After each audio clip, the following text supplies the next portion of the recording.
What is a submarine? A submarine is a steel tube in which we put 3,000-pound hydraulic pipes, 4,500 pounds per square inch high-pressure air, everywhere you can reach. We've got 450-volt AC power, 250-volt DC power. We have fans and pumps. We arm it with the weapons of almost unimaginable destructive power. We propel it with a nuclear reactor, and then we take it out and intentionally sink it in salt water. That's not inherently safe.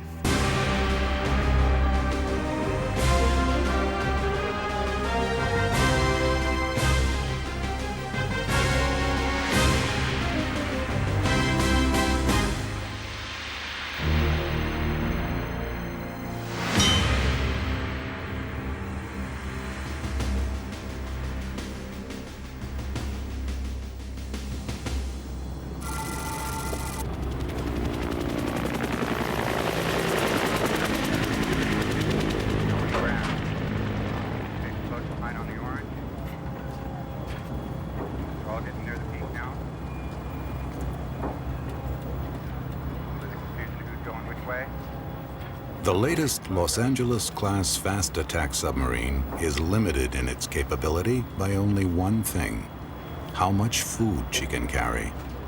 Usually, it's 60 days' supplies for her crew of almost 150. Getting them on board is a tricky maneuver. Everything that enters the submarine goes through a narrow hatch: food, men, and weapons. Below is a sealed world of work, drills, sleep, and more work in a cramped and sunless environment. The Topeka is preparing to go out on patrol. Only a handful of people know where she's going and for how long. She may be gone 12 hours or 6 months, patrolling close to Russia or lurking in the Red Sea. This is the world of the submariner, regardless of his nationality.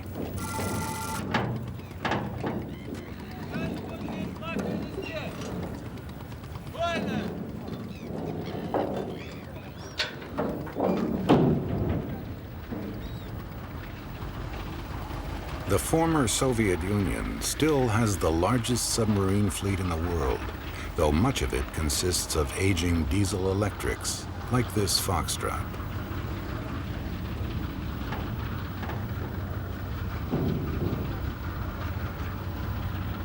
She is nearing the end of her useful life. Nonetheless, this patrol could take her as far as the Mediterranean, and for 6 months.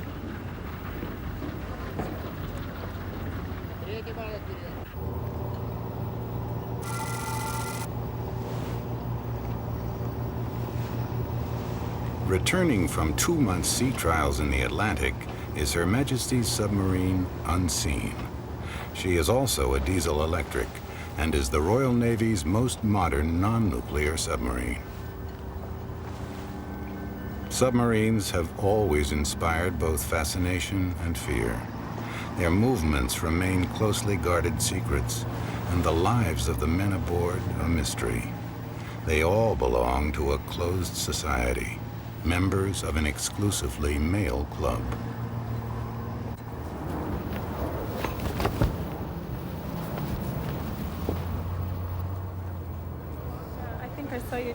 Separation is a fact of life, shared by all submariners and their families. Once a man goes on patrol, he may as well be on the moon. It's a continual cycle of separation and reunion. Some say it's like a divorce every 6 months. Others, that it's a honeymoon.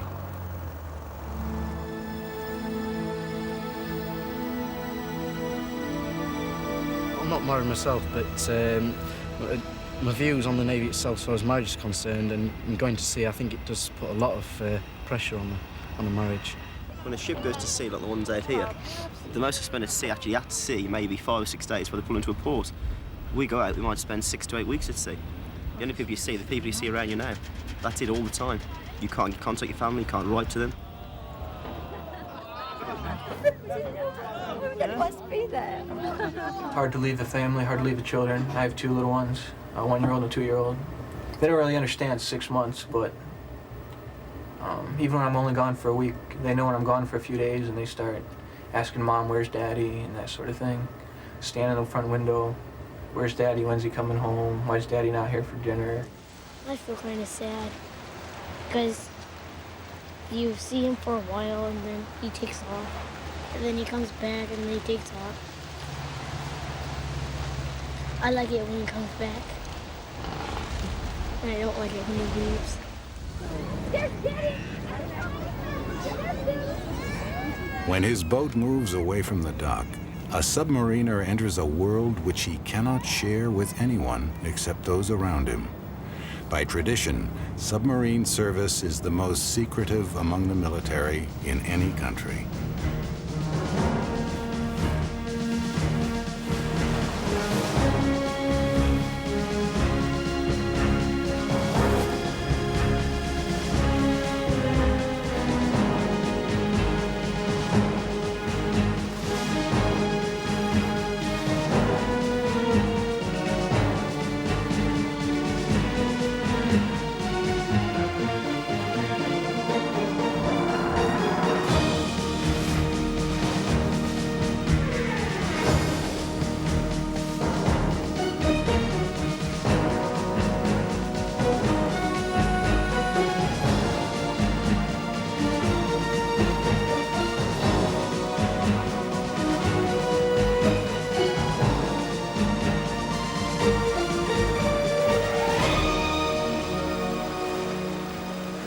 Once the Topeka reaches deep water off San Diego, she will dive, entering her true element. The first dive was frightening. I mean, in the school they tell you how the submarine works, put together, what happens when you dive. When I actually stood there, and the aft went down first of all, and I was sat in the control thinking, well, this is wrong, I'm going down backwards. And the back goes down, the front goes down, and they actually dive. Officer of the deck, when you're steady on course, submerge the ship. When I'm steady on course, submerge the ship, aye, sir.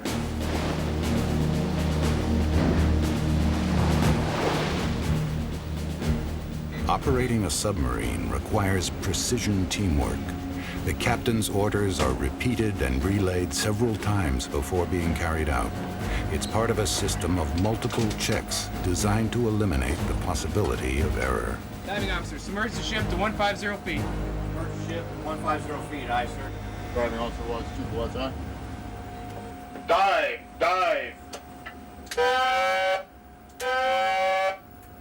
Dive! To submerge his ship, a submariner must do what every surface sailor dreads: take water on board. Ballast tanks are flooded for extra weight, and diving planes steer the boat below.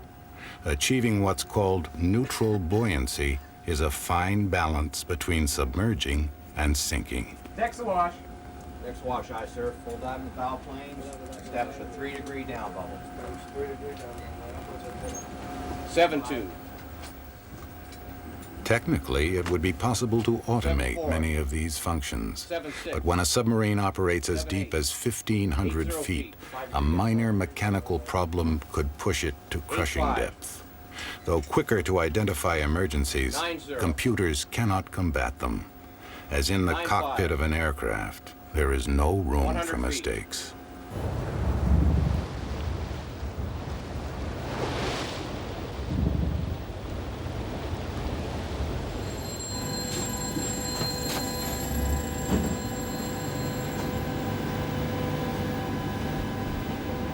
Seeing the Foxtrot crew take her down, you could be forgiven for thinking you were watching a World War II movie.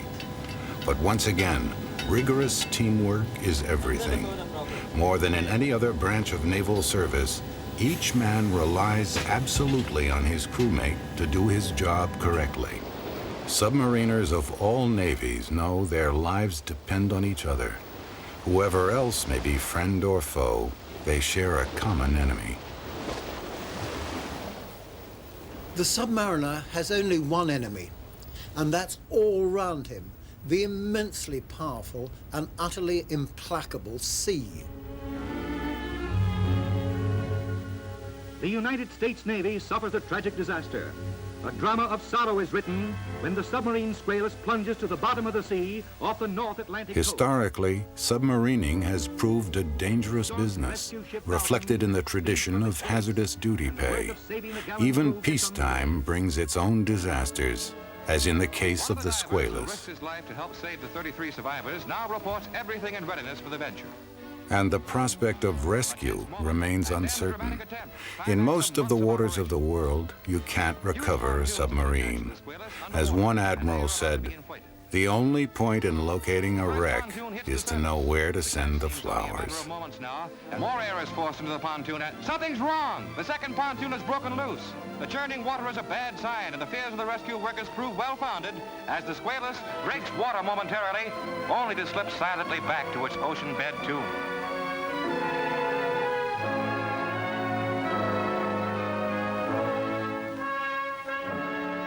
The safety record of our submarines is not perfect.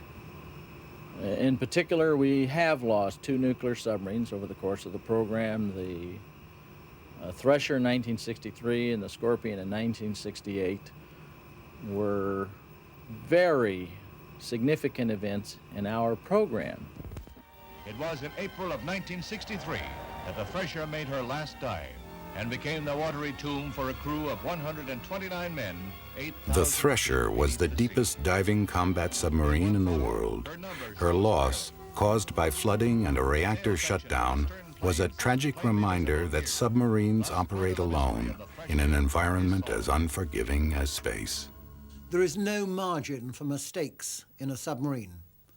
You're either alive or dead. Offshore the deck, reverse course to the right using a 25-degree rudder angle. Reverse course to the right using a 25-degree rudder angle, aye, sir. Helm right, 25 degrees rudder. 25 degrees rudder, helm aye, sir. Steady course 180. Steady course 180, helm aye. I'll stack my rudders right 25 degrees, sir. Very well, helm. Commander Jablonski is putting Topeka through her paces. Usually, he warns the crew, but not this time. Among other things, it's a good check to see if everything's stowed correctly. If you're being chased, the last thing you want is a tin of baked beans banging against the hull and giving your position away. They call it angles and dangles.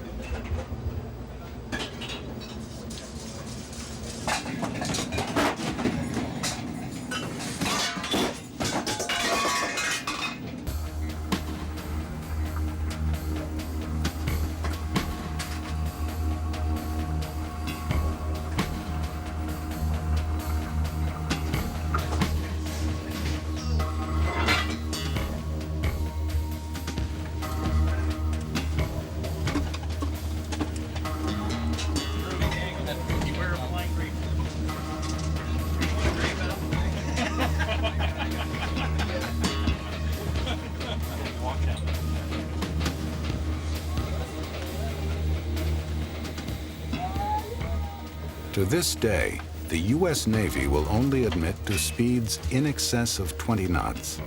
But it's accepted that boats like the Topeka are capable of nearly twice this speed, almost 50 miles per hour submerged.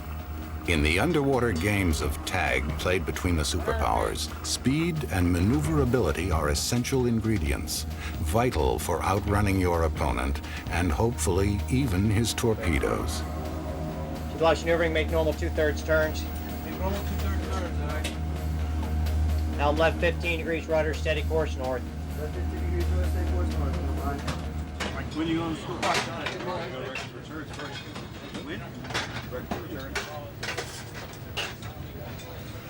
Petty Officer Shaw is a nuclear engineer. His workspace is aft of the crew's mess and occupies almost half of the boat. It's a classified area where no cameras are allowed. Beyond this door is the heart of the Topeka, the nuclear reactor. Highly radioactive uranium generates intense heat, which superheats water in a separate loop of pipes to produce steam. This drives a turbine to create electricity, which in turn powers the propeller. Although nuclear safety is taken very seriously, there's a friendly rivalry about the pros and cons of working on nuclear as opposed to diesel-electric boats. They call us nuke flukes, and we call them diesel wooters because of the smell I want to get from them, and they come alongside. We're the real submariners. I mean, as you can see over there, we were the forerunners for submarines, and then these like just come along and take all the limelight, so to speak. You know. The thing is, they call themselves proper submariners, and these diesel boats in the background, they spend most of the time on the surface. So, you know, I rest my case. They're dependent on the surface. Nuclear boats make our own air, our own water. We don't need the surface at all. Once when we dive, we stay dived for as long as the food lasts. That's the only limit to how long you stay dived. Your food. Yeah, but I don't turn off the lights and glow in the dark, do I? You know, which is what's going to happen with you. I mean, you're that close to a nuclear reactor. I mean, you know. When I started this, I had no idea what I was getting into. I had the same ideas about glowing people and material and all that stuff. That's really not how it is at all. It's very safe. Every person in the engineering department, in fact, everyone on the boat, on the entire submarine, wears dosimetry. It measures the doses that radiation that they get. Mine is something like this right here. It's a small thing I wear on my belt, and it measures the amount of gamma neutron radiation I get. The U.S. Navy is intensely sensitive to public perceptions of nuclear power and the safety of its men. But unanswered questions remain about the effects of exposure and the potential danger of nuclear submarines in heavily populated ports. Even the welfare of civilian refit workers is now a matter for debate. Safety is the biggest aspect. Safety is everything, and the entire boat is designed to keep everything in the boat if anything happened. Russian nuclear submarines have a poor safety record, despite the claims of their designers. You ask me my assessment of the radiation hazard on board this boat. I tell you, in fact, that, strange as it may seem, the level of radiation on board nuclear-powered submarines is lower than what you and I are exposed to when we walk around the city.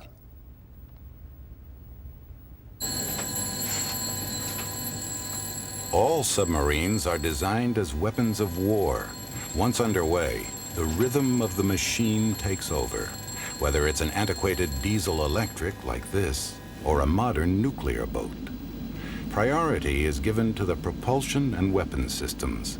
On a deck built for missile tubes, living quarters must be crammed into the spaces left over. Never heard it?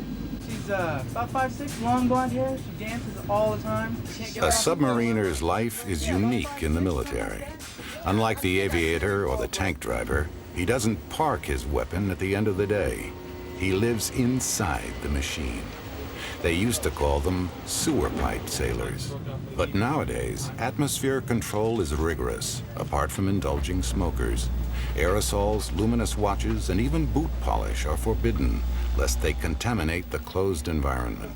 Fresh oxygen and water are made from the sea. 5 more! They say the food is the best in the service, but unlike the Royal Navy, no alcohol is allowed on board. Enlisted men eat the same as the officers, but there's a chow line rather than silver service.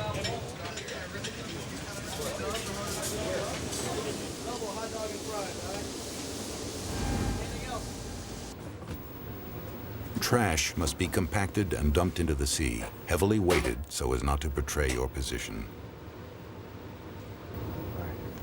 Underway, distinction between night and day quickly disappears. Your time is broken into watches.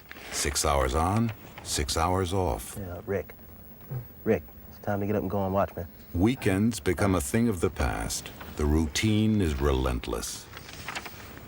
Yeah, Dan, it's 5 o'clock. It's time to get up and Your go on bunk's watch, man. really your only place that's yours. And we have to do things to kind of keep our morale up. A lot of guys bring personalized sheets when they go to sea. I've seen Snoopy sheets. I've seen sheets with hearts on them, and even seen one guy where a guy had a full-length computer image of his wife on the sheet, so.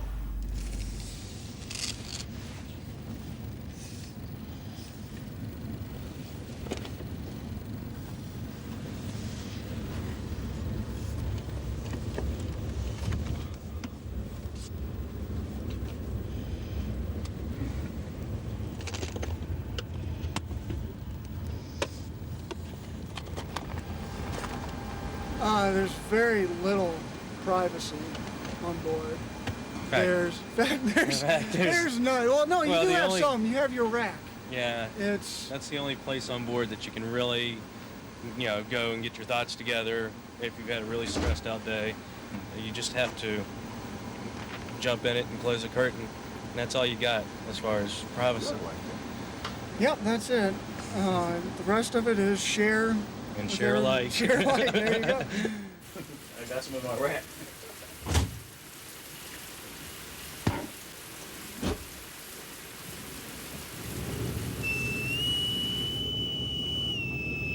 It probably takes a special type of bloke to serve in submarines.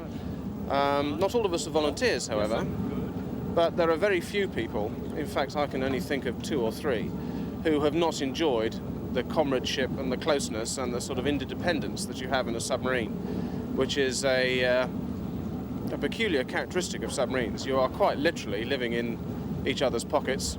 You do get close, friendship-wise. Yeah. Darling. You do build, I think it's sort of special friendships, that you wouldn't sort of get outside the Navy on a submarine. You live in, such confined spaces and whatnot, and because you all eat together, you literally sleep on top of one another, which, not, but you know what I mean? You sort of, it's, you go out drinking together when you arrive at a port and whatnot, so you sort of like buddies, as I say. All buddies in boats, as they say. It's very close on board. But when you go on long patrols, the tension, it can get a bit too much at times. If you need to get away from someone, you've got nowhere to run. You're on board, you're stuck there, you can't leave. It takes a special kind of person to be able to handle the stress at times. If you can't handle the stress, you can't live on board. I don't know about her, man. I heard a few things about her. Everybody knows her. Well, how's her attitude? She got a nice attitude? She's got a good personality. She's fun partying with. It's just like a big family when we're underway. Everyone's really tight. Yeah, the way you talk to people, the way you touch people. I mean, I think everybody here is really secure with themselves where they can do things like this underway in this kind of environment. But in public, it wouldn't be acceptable. The engineers, or nukes, joke that the torpedo man's job is to protect their reactor. Torpedo men, or coners, call the nukes their chauffeurs. Either way, the torpedo is central to the hunter-killer's lethal anti-submarine role.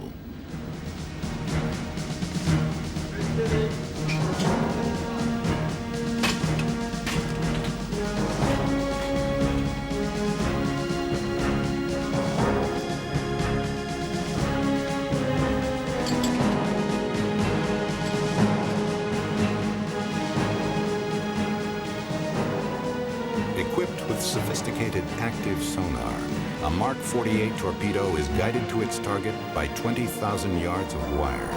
At a maximum speed of 55 miles an hour, the advanced capability version is fast enough to catch the swiftest Russian submarine. Topeka also carries Tomahawk cruise missiles, demonstrated with such ferocity during the Gulf War by her sister submarines. Tubes loaded, the Topeka is ready for action. Well, there's very little difference between a submarine operating in peacetime and in wartime as far as the submarine is concerned. We are going out and we are covert. We are doing the same type of missions. We do everything up to the point of actually firing our weapons, and that is one of the reasons why our readiness is so high, is that when we go into an area, we're not detected. No one knows we're there, so we can conduct our operation just as if we had a wartime mission in that area. This is the captain. Our situation right now is that we are moving into an area where there's been hostile submarine activity. We've received authorization to attack any hostile submarines, and we're conducting a sonar search for those contacts now. Carry on. That sound is the sound of the water running past our hydrophones that we use for underwater communication, but we can also hear other sounds in the water. And we're listening for close contacts. You would hear their screw blade noise coming through that speaker. A fast attack submarine is always only minutes away from responding to or initiating aggression. At the same time, she might spy on enemy maneuvers or intercept their underwater communication systems. Essential to all this is stealth, remaining undetected. It requires a state of constant alert. Commander Jablonski's first priority in wartime would be destruction of enemy boomers before they could launch their nuclear missiles. This might involve intricate maneuvers under the polar ice cap, traditional territory for Russian submarines.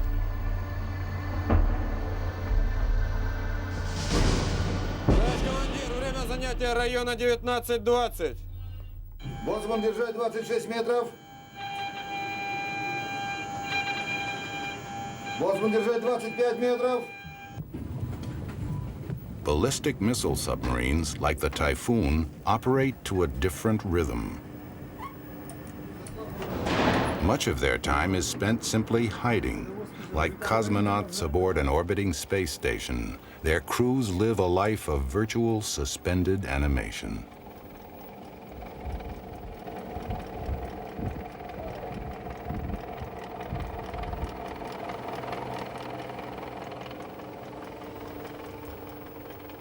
But not even Jules Verne pictured life like this at the bottom of the sea.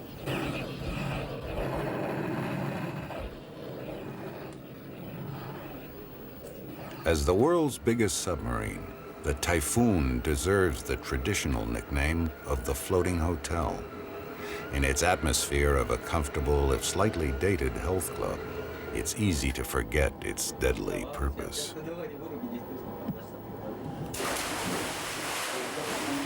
It's one way of maintaining crew morale, despite very low pay, uncertainty about the future, and poor conditions at home.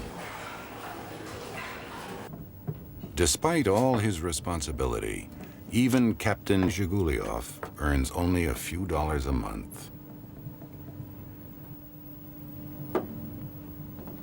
Дождусь ли я тебя, сынок? Дождусь ли я тебя,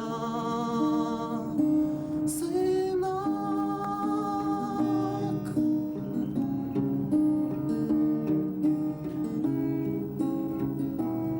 And then there's the traditional fringe benefit of the nuclear submariner.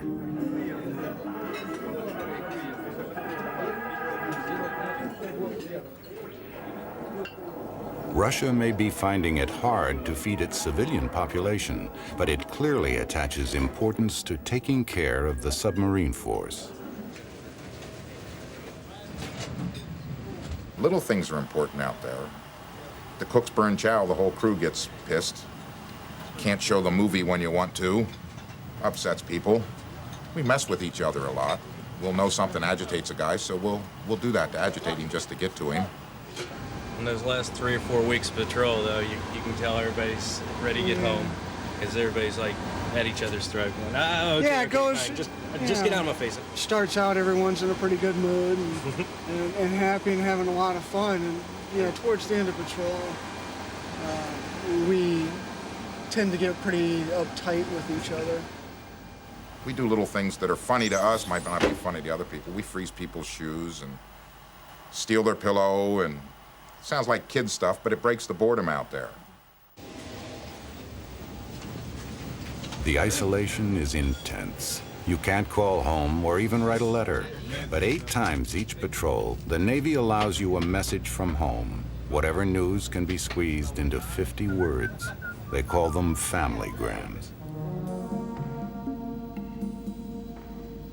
I know you'll think I'm crazy, but I had to ring home just to hear your voice on the answering machine. It made me cry. Can't wait to see you. All my love, Patty. Familygrams are really important once we get underway and on toward the end of patrol, because the guy, you know, you just got to have something to keep the guys up and keep them going. And the morale factor on a familygram is the biggie on the boat. One of the joys of being a radioman is after watch. You get to walk through the ship, and you've got a whole stack of familygrams in your hand. People are sitting there going, "Have I got a gram? Have I got a gram?" Now, what's kind of bad is when you have to give them a gram for their mom, right? Oh, my mom! All right, but my wife, yes. Or you find out that their kids are doing great in basketball. Yes, yes, yes. So it's a good feeling. It's it's sort of like a mail call in the old movies. Mail call. In the confinement and isolation, boredom can become a professional hazard. I think anyone has boredom with their job sometimes, but you can be sitting on watch and then the sonarmen pick up a contact in what was a boring mid-watch, now you're chasing somebody. All right, attention and control. We have what's been classified as a hostile submarine. Sierra 34 now bears 098. The contact is drawn to the right. My intention is to move around behind them and get in position to attack them with a Mark 48 torpedo. Carry on.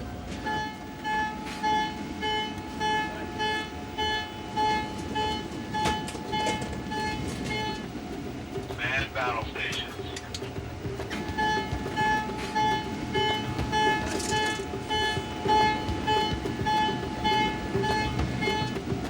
Man battle stations. We operate in realistic scenarios. You don't think about it a lot, but in the back of your mind, you know that your profession, if called upon, is to go out there and destroy the enemy, and we're ready to do that. Helm steady course 170. Steady course 170. 39 years old, Commander Edward Jablonski controls a billion-dollar weapon system. It's a responsibility he relishes. It's a very challenging time, and it gets your heart pumping because you know that you're in a position where if you make a mistake, you have the potential to give away your position. Weapons officer, tube 3 will be the first tube, tube 4 will be the backup tube. Tube 3, first tube, tube 4, backup tube, aye, sir. Our mission is to go in there and destroy specific targets, whether it's with our torpedoes or with our cruise missiles, but whether we carry nuclear weapons or not is not something that can be discussed at the unclassified level. So we'll leave the question at that. Yep, tube 3 is flooded pressure mission open down and door tube 3. It's a violent profession if you look at it, at the fundamental level, but you're not going to deter aggression or beat your enemy without some destruction. Stand by. Shoot.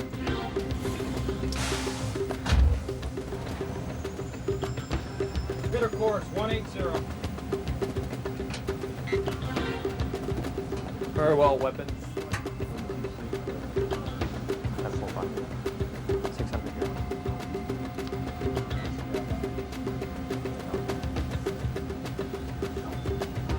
Shot looks good on plot. Very well plot. Officer deck. Secure from battle. Secure from battle stations, aye. Keep a watch on the 1FC secure battle stations. Secure battle stations. All stations con slowing. Machine 150 feet. Preparation to come to periscope depth. Well, this is clearly the best submarine in the world. I mean, there is no comparison as far as I'm concerned. There's no other platform that I would want to be on if the shooting started. We could take on and defeat anything that's out there. Officer of the deck, proceed to periscope depth. For months on end, the captain alone will decide on the submarine's operations, reporting his results only on return to base. Constant drilling, like this anti-submarine exercise, keeps the edge on his men during the long periods of confinement. Tough, ruthless training isn't just to gain professionalism. It's because there's another kind of pressure. It's not just the sea that exerts pressure, it's the circumstances, the psychological pressure. Aboard the submarine Atttack, the Navy's Operation Hideout draws to a close after 2 months of being sealed below decks for the 23-man volunteer crew. It's been a test of human fitness over prolonged periods of submerged conditions, and the crew's reactions will largely determine the human factor in the Navy's first atomic submarine, designed to stay under indefinitely. What's the first thing these bearded sea dogs wanted to do after 60 days of confinement? Why, shave with fresh, hot water. Admiral Rickover said, we don't know if we have any problems aboard our submarines because we don't send psychiatrists out on them. And I rather endorse that. The atomic submarine Nautilus cruised under the Arctic ice on the North Pole itself. An historic underwater voyage from Hawaii to England. We had a psychiatrist, for example, on board the Nautilus when it went under the pole. And looking for the stresses of the people. The stresses aren't there. The people aren't stressed in submarine operations. If they are, they won't get in them or they'll get out of them. The only person stressed on Nautilus was a psychiatrist because the crew teased him so much. One place I went when I was on one submarine, we had very limited amount of water underneath us, and we had very limited amount of water above us because of the polar ice. And the job you did then was very, very important, and one mistake and everything could be gone. You either hit the bottom or you hit the ice. So it's stressful being out there all by yourself. The pressure of separation contributes to the highest divorce rate in the armed services. One of the bad things about submarining in general is usually each run you're going to wind up with maybe 2 to 3 divorces. After a while of reading the same grams over and over again, you can see when there's a problem. The family grams, they lose the warmth. After a while of reading them, you kind of sit there and you don't really want to give the guy the gram. With bad news, most of the time it's better if you don't hear about it, because there's nothing you can do about it. I mean, you're still going to be out there on patrol, you're going to be doing your job, and if you don't know about it, you're better off, until you get back. The people who survive that pressure and perform really well are those who've had the toughest training. Sometimes people say, okay, how do they release that pressure? Well, I can tell you the best way by far. It's sex. Wives and girlfriends are really crucial to submariners. Now for a more intimate and personal welcome from wives and children, families and friends. A scene in which America joins while echoing the Navy's traditional words of praise, well done, very well done. Some of the wives get awful lonely, and they want to let their husbands know that they're lonely. So they'll sit there and you'll get some spicy family grams, and not too to the point of being vulgar, but slightly risque. Something like, I can't wait to wrap my loving arms and legs around you, or something to that effect. Or, can't wait for you to bring home we can have a special dinner ready for you. Can't wait for you to bring home the meat, things to that effect. And those kind of grams, we'll chop out the names so that no one gets embarrassed, to protect the innocent or guilty or whatever. And those become the family grams of the week. We post those down on the mess deck so everybody can get a laugh out of them. If it weren't for the grams, sometimes we'd go insane. Because everybody has to know that, even though this is an adventure, right, we still got a home too. And it's, we really miss our families a lot.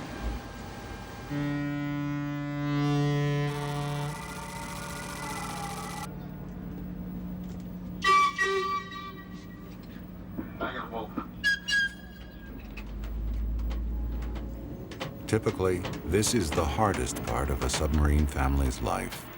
The Georgia is preparing to depart on patrol today. When they say goodbye in a couple of hours' time, her crew and their families will not see each other for 3 months.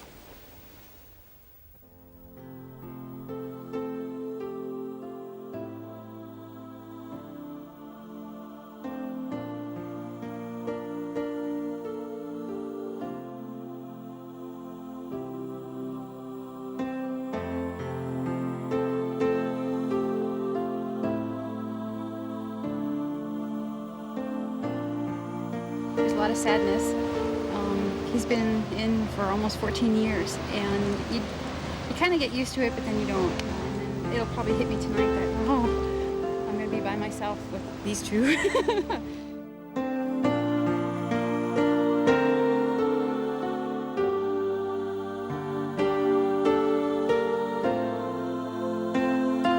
Fortunately, I was home for every one of my children being born, but I was gone shortly after. And I'd leave home, and they might be a month old, and I'd come back, and they'd be 4 or 5 months old. And in some cases, 6, 7 months old. That's just real hard, missing the children growing up. I lose my dad almost every year, and he's gone anywhere from a couple of weeks to 6 months. And other people talk about, well, I was with my dad and I did this, and I say, well, my dad didn't see me again. So it's hard.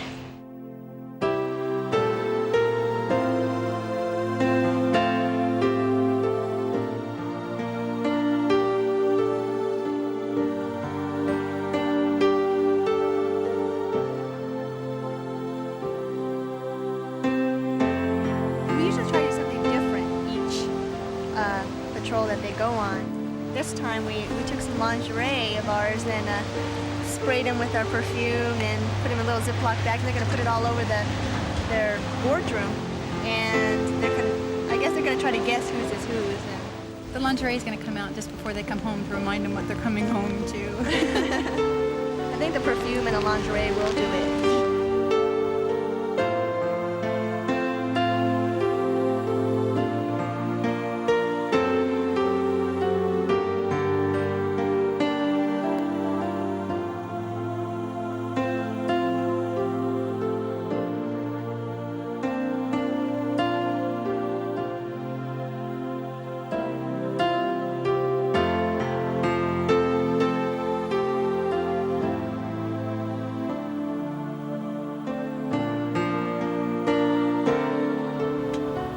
Leaving the family is really hard.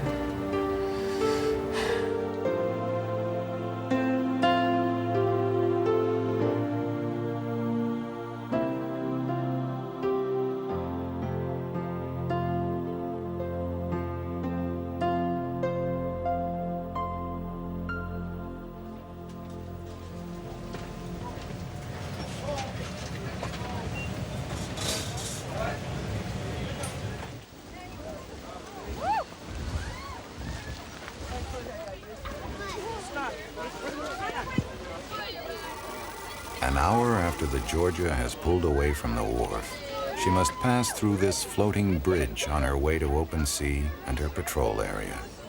For wives and families, it's the last glimpse of the submarine with their men on board. And by tradition, some gather here for a final farewell.